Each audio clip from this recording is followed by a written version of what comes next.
देखिए हम लोग देख रहे हैं ट्रेन चैप्टर का ये जो क्वेश्चन है एनटीपीसी का है। किसका है? एनटीपीसी, यानी एनटीपीसी होता है नॉन टेक्निकल, समझ गया ना। रेलवे में आपका आया हुआ है, एग्जाम में इस तरह का क्वेश्चन हमेशा देता है, समझ गए। और रेलवे का है तो आप समझ ही रहे हैं, ट्रेन चैप्टर से है तो आपका इंटरेस्टिंग क्वेश्चन थोड़ा बहुत देता है। तो क्या कर रहा है? कह रहा है कि एक रेलगाड़ी है 400 मीटर तथा 200 मीटर लंबे दो पुल है। मतलब कितना पुल है आपका? दो पुल। तो मान लेते हैं कि एक पुल कहाँ है आपका? यहाँ है कि नहीं? और एक पुल कहाँ पे है आपका? यहाँ पे है कि नहीं? दो पुल है, ठीक है। दो पुल है, एक का लंबाई कितना मीटर दिया है? 400 मीटर है। और एक का लंबाई कितना मीटर है? एक का लंबाई कितना मीटर है? 200 मीटर है। दो पुल है, दोनों का लंबाई आपका यहाँ से दे दिया है, ठीक है। आगे बढ़ते हैं। कह रहा है कि दो पुलों को क्रमशः कितना सेकेंड, कितना सेकेंड में पार कर रहा है जी? इसको पार करता है 80 सेकेंड में, और इसको कितना में पार कर रहा है आपका? 60 सेकेंड में पार कर रहा है कि नहीं? तो कितना सेकेंड में पार कर रहा है आपका? 60 सेकेंड में पार कर रहा है। तो बोल रहा है कि रेलगाड़ी की लंबाई ज्ञात करें। क्या निकालना है? रेलगाड़ी की लंबाई। तो आप ही सोचिए, एक ट्रेन है यहाँ पे, मेरी तरफ देखिए, एक ट्रेन जो है अगर इस पुल से पार करेगा तो अलग लंबाई होगा, और इस पुल से पार करेगा तो अलग लंबाई होगा, अलग होगा दोनों पर। अरे ट्रेन से अगर इस पुल से पार करेगा तो लंबाई वही रहेगा, और इससे भी पार करेगा तो लंबाई क्या रहेगा? सेम ही ना रहेगा। क्या गलत बोल रहे हैं कि लंबाई नहीं चेंज होगा? यानी सबसे पहले हमको दिमाग में क्लिक किया कि ट्रेन का लंबाई क्या है? सेम है। यानी इसका ट्रेन का लंबाई हम लोग मान देते हैं, यानी रेलगाड़ी की जो लंबाई होगा वो कितना हो जाएगा आपका? x हो जाएगा। रेलगाड़ी की लंबाई कितना मान लिए? x हो गया आपका। अब इससे भी जा रहा है और इससे भी जा रहा है, तो फॉर्मूला आपको पता है ना कि समय बराबर क्या होता है जी? समय बराबर क्या होता है? ट्रेन की लंबाई प्लस पुल की लंबाई। यानी जो फॉर्मूला बताए थे, समय बराबर क्या था? ट्रेन की लंबाई प्लस किसका? पुल की लंबाई, पुल की लंबाई और डिवाइडेड बाय क्या? डिवाइडेड क्या? स्पीड। तो स्पीड का कहीं जिक्र है? अरे कहीं जिक्र है? नहीं है। यानी जो स्पीड का जिक्र नहीं है, समय का जिक्र है। इस समय को नीचे लाए, तो कितना हो जाएगा?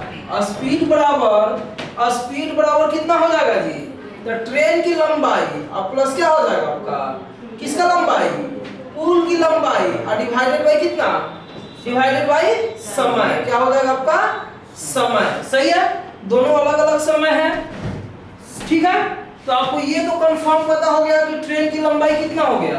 ट्रेन की लंबाई कितना है आपका? एक सर। एक पुल की लंबाई कितना दिया हुआ है? एक पुल की लंबाई कितना है आपका? 400 है। और इसका टाइम कितना दिया हुआ है? कितना दिया हुआ है? 80 सेकेंड है। कोई दिक्कत नहीं ना है। अब आप ही समझिए, ट्रेन का स्पीड यहाँ भी वही रहेगा और ट्रेन का स्पीड यहाँ भी क्या रहेगा? वही रहेगा। यानी ट्रेन का स्पीड दोनों जगह क्या रहेगा? सेम रहेगा। क्या स्पीड को कम बेसी करता है? स्पीड कम बेसी होगा ट्रेन का? अरे ट्रेन यहाँ से बोला कि 60 किलोमीटर प्रति घंटा है, तो उसका एवरेज स्पीड रहता है ना। तो यहाँ भी वही स्पीड होगा और यहाँ भी क्या होगा?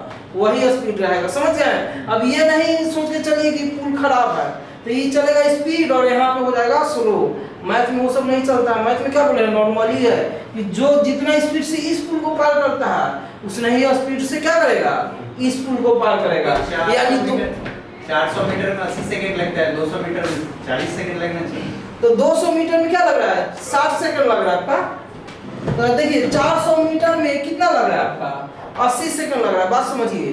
तो इसका डिस्टेंस क्या है? ज्यादा है तो ज्यादा समय लेगा, डिस्टेंस कम है तो कम समय लेगा। इसका हाफ डिस्टेंस समझ नहीं, वो हाफ से नहीं मतलब है आपका, हाफ से मतलब नहीं है आपका, समझ रहे हैं ना। यहाँ से हाफ से हमको मतलब ये नहीं है कि अगर यहाँ पे हाफ है तो यहाँ भी हाफ हो जाएगा, ऐसा कुछ नहीं है, समझ गए ना। अगर यहाँ पे डाटा दिया कि 400 मीटर में कितना है? 80 सेकेंड, तो ऐसे कहेगा तो हम कोई भी निकाल देंगे। अगर पुल का लंबाई दे देगा कि मेरा 50 है तो उसका आधा करके ये नहीं आपका। अगर यहाँ बोल रहा है कि 200 मीटर पुल को कितना सेकंड में पार कर रहा है? 60 सेकंड में पार कर रहा है, समझ गए। यानी दोनों जगह स्पीड क्या है उसका? सेम है। स्पीड क्या है दोनों जगह उसका? सेम है। तो स्पीड को हम लोग क्या मान लेंगे?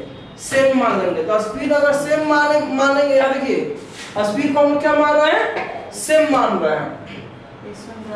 तो क्या हो जाएगा, डायरेक्ट लिख दे s1 बराबर क्या हो जाएगा s2, तो स्पीड बराबर क्या हो जाएगा। तो देखिए पहला क्या हो गया, ट्रेन की लंबाई तो कितना हो जाएगा आपका x प्लस 400 अब आई 80 सेकेंड, कोई दिक्कत नहीं है।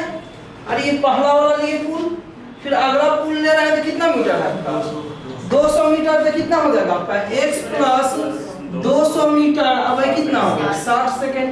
तो ये सेकंड से सेकंड क्या हो गया, सही है ना।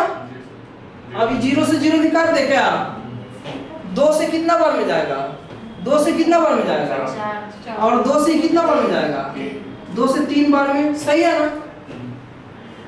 अब इसको इधर गुना करते हैं, तो गुना करेंगे तो कितना हो जाएगा आपका 3x और प्लस कितना होगा 4 1200, और इधर कितना हो जाएगा जी 4x और प्लस कितना हो जाएगा, सही है ना। अभी प्लस है तो उधर जाएगा तो देखिए 1200 और माइनस क्या हो जाएगा 800, और 4 में से 3 जाएगा कितना हो जाएगा, तो कितना आ गया जी 400। सही है बोले थे रणधीर, आपका सही हो गया ना। अच्छा ठीक है आपका, हाँ रितिका आपका सही हो गया कि नहीं, चलिए लिख लीजिए। एक बार और समझा दें कि हो गया सर फिर से एक बार रुक आपका देखिए, एक बार देख लेते हैं यहाँ से, ठीक है। यहाँ से क्या कर रहा है क्वेश्चन, कह रहा है कि एक रेलगाड़ी कितना मीटर 400 मीटर। क्वेश्चन है सर, हाँ बोलिए, कि जब ट्रेन का लेंथ दिया हुआ 400 मीटर तो फिर ट्रेन का लेंथ दिया हुआ है, अरे क्वेश्चन इस पढ़ रहे हैं। एक रेलगाड़ी 400 मीटर तथा 200 मीटर लंबे दो पुलों को, यानी किसका लंबाई दिया हुआ है, पुल का लंबाई दिया है, यहाँ पे किसका लंबाई दिया है, पुल का लंबाई है। अब समझ गए, कोई दिक्कत नहीं ना है, चलिए स्टॉप कर दीजिए।